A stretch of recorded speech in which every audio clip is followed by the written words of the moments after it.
Hello বন্ধুগণ, কেমন আছো তোমরা সকলে? আশা করছি সকলে খুব খুব ভালো আছো। আমিও খুব ভালো আছি। তো রিয়াস লাইফস্টাইল চ্যানেলে সবাইকে আবারও স্বাগত একটা রেসিপি ব্লগ ভিডিওতে। তোমাদের সাথে আমি কিছু না কিছু ব্লগ ভিডিও হোক বা রেসিপি ব্লগ ভিডিও হোক তোমাদের সাথে শেয়ার করি। তোমার খুবই ভালো লাগে, তোমরা এত সুন্দর সুন্দর কমেন্টস করো, এত সাপোর্ট করছো, এত ভালোবাসা দিচ্ছ। ওই জন্য আমি সত্যি অনেক অনেক খুশি তোমাদের সকলের জন্য যে এই প্ল্যাটফর্মে এসে এত সুন্দর সুন্দর মনের দাদা দিদি ভাই বোনু পেয়েছি। সত্যি এতটা ভালোবাসা দিচ্ছ যে আমি কি বলে যে তোমাদেরকে ধন্যবাদ তো বলবো না, কিন্তু সবাইকে আমার তরফ থেকে অনেক অনেক ভালোবাসা। আর এভাবে তোমাদের সাথে আমি পথ চলে এগিয়ে যেতে চাই। তোমরা এভাবে পাশে থেকো, আমিও পাশে আছি। তো আর কথা না বাড়িয়ে কিন্তু শুরু করে দিলাম। দেখো এখানে সব কিছু রেডি করে নিয়েছি। আজকে যে রেসিপিটা নিয়ে এসেছি সেটা হলো শীতল চাটনি। তো ওয়েস্ট বেঙ্গলের অনেক দাদা দিদিভাইরা শীতল জিনিসটা চেনে না। আমি তার আগেও একদিন আমি দিয়েছিলাম শীতলের যে রেসিপি, একটা ভিডিও নয়, আমি একটা শর্টসের মাধ্যমে দিয়েছিলাম, হয়তো অনেকেই দেখেছে। তো শীতল হলো এই জিনিসটা, হলো শীতল।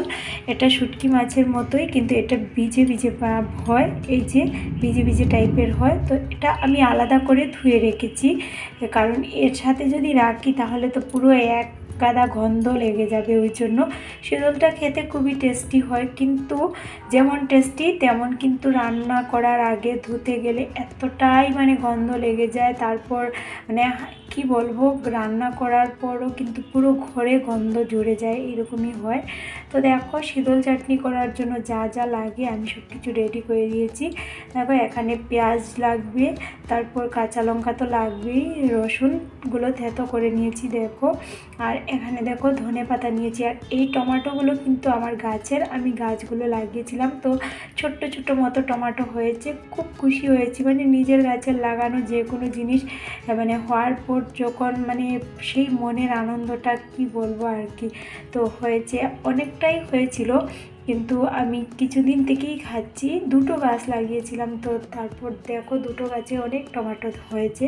তো আজকে ভাবলাম যে শীতল চাটনি করবো, তো টমেটো না দিলে হবে নাকি, ওই জন্য আর কি কিছুটা নিয়ে এলাম।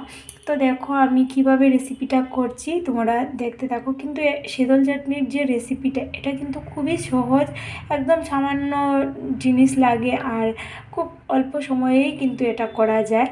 তো দেখতে থাকো তোমরা সকলে, স্কিপ না করে প্লিজ পুরো ভিডিওটা দেখো। আশা করি সকলের ভালো লাগবে। আর অবশ্যই ঘরে কিন্তু সেমভাবে একদিন বানিয়ে করে খেয়ে দেখবে, দারুণ টেস্টি লাগে। আমার তো ভীষণ প্রিয় শীতল, কিন্তু ওয়েস্ট বেঙ্গলে তো হয়তো পাওয়া যায় না, বা বিহার পাটনা এগুলোতেও পাওয়া যায় না, কারণ আমি বেশ কিছুদিন আগে বিহার গেছিলাম, পাটনা গেছিলাম, তো সেখানেও পাওয়া যায় না। আমার দিদিভাই বলছিল যে আসার সময় নিয়ে আসলি না কেন। তো এবার আমি তো জানি না এখানে পাওয়া যায় না, যে ওই জন্য আমি আর নিয়ে যাইনি। তো দেখো কি কি রেখেছি এটা তো দেখিয়ে দিয়েছি, আর কীভাবে করছি তোমরা দেখতে থাকো।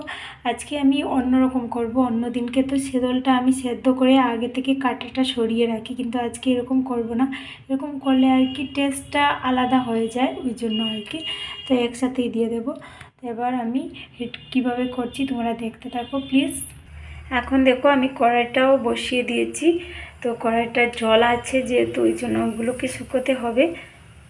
তো দেখো কড়াইটা শুকিয়েও গেছে, আর ওইদিকে আমি তেল দিয়ে দিয়েছি।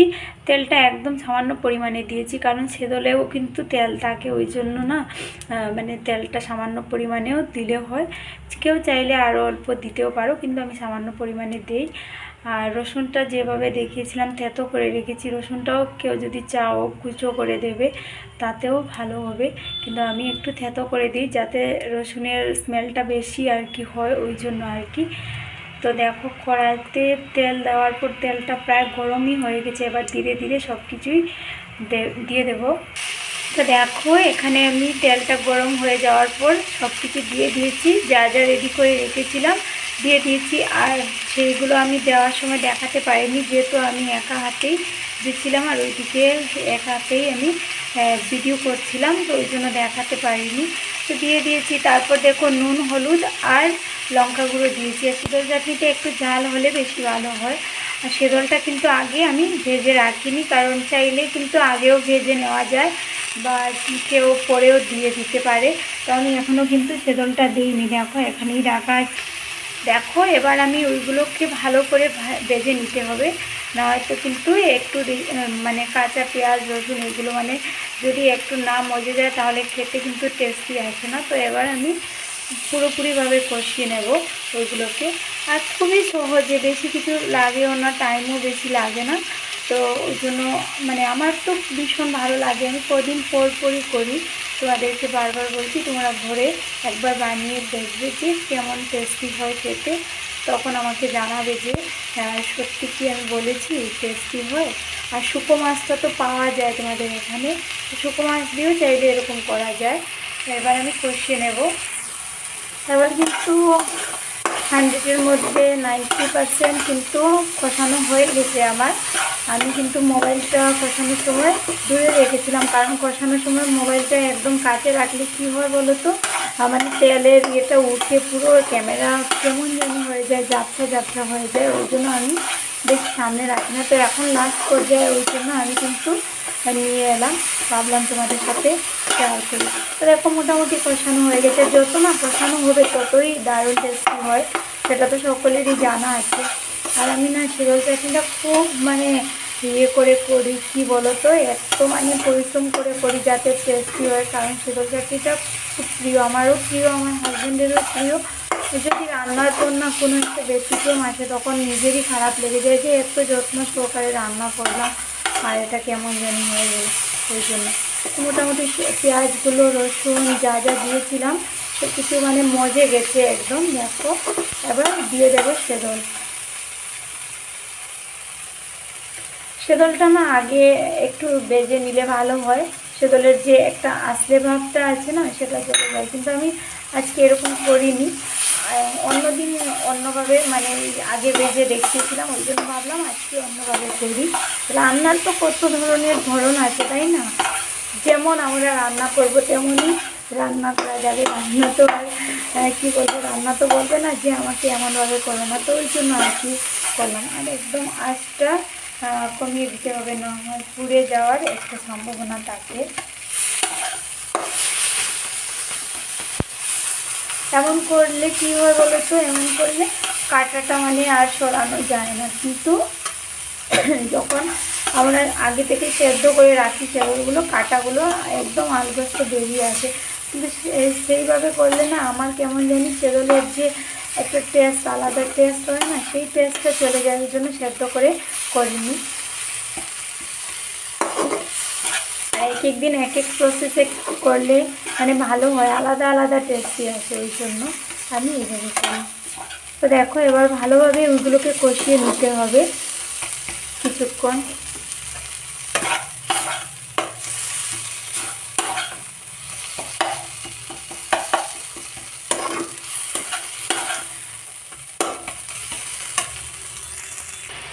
এবার দেখো আমি সামান্য পরিমাণে জল দিয়ে দিয়েছি। জল দিলে কী হয় বলো তো, সেদ্ধ হয়ে যাবে, আর সাথে দেখো কাঁটাগুলো আলগোস্ত বেরিয়ে আসবে, যেহেতু আমি আগের থেকে সেদ্ধ করে রাখিনি ওর জন্য আলগোস্ত বেরিয়ে এসেছে সবকটা কাঁটা। খেতে কিন্তু আর কোনো কাঁটা কাঁটা লাগবে না। তো ওই জন্য দেখো জল দিয়ে দিলাম, আর সামান্য তো সেদ্ধ করতেই হবে, ওই জন্য আমি জল দিয়েছি, একদম সামান্য পরিমাণে দিয়েছি, 1 কাপ মতো। তোমরা চাইলে আরও বেশি দিতে পারো, কিন্তু আমি এখানে যেহেতু আমার জিনিসগুলোই একদম সামান্য পরিমাণে দিয়েছি, সেদল চাটনিটা একদম সামান্য পরিমাণে করছি, ওই জন্য আমি কিন্তু খুবই কম দিয়েছি। তো দেখো এবার দেখো একদম লাস্ট পর্যায়ে জলটাও কিন্তু অনেকটা শুকিয়ে গেছে, ওই জন্য আমি দেখো উপর থেকে ধনেপাতাও দিয়ে দিয়েছি। দেখো আরও কিছুটা শুকোতে হবে, তারপর আমি ফাইনালি দেখাচ্ছি। তো ফাইনালি দেখো আমি কিন্তু নামিয়ে নিয়েছি, কত সুন্দর কালার এসেছে। জানি না খেতে কেমন হবে, কিন্তু আমি যে রান্না করি শীতল বা শুকো মাছের খুবই টেস্টি হয়। আজকের জানি না কেমন হবে, দেখো কালারটাও সুন্দর এসেছে, আর মানে খেতেও মনে হচ্ছে টেস্টি হবে। নিজের রান্না বলে বলছি না, অনেক সময় আমার শীতল চাটনি বা শুকো মাছের এগুলো আমার খুবই টেস্টি হয়। আর আমার কাছে খুবই টেস্টি লাগে, বা আমার হাজব্যান্ডও বলে টেস্টি হয়। তো তোমাদের কাছে জানি না, তোমরা তো না খেলে বলতে পারবে না, তাই না?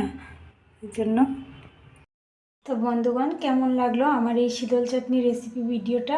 যদি তোমাদের কাছে ভালো লেগে থাকে তাহলে কিন্তু লাইক কমেন্ট শেয়ার করো। আর নতুন যারা বন্ধু আছো প্লিজ আমার চ্যানেলটাকে সাবস্ক্রাইব করে দিও, আর অল নোটিফিকেশন ক্লিক করে রেখো যাতে আমার সবকটা ভিডিও তোমাদের কাছে পৌঁছে যেতে পারে। আর আজকের মতো এখানেই টাটা করছি, সবাই ভালো থেকো, সুস্থ থেকো, আবার দেখা হবে নেক্সট কোনো ব্লগ ভিডিওতে। টাটা সবাইকে।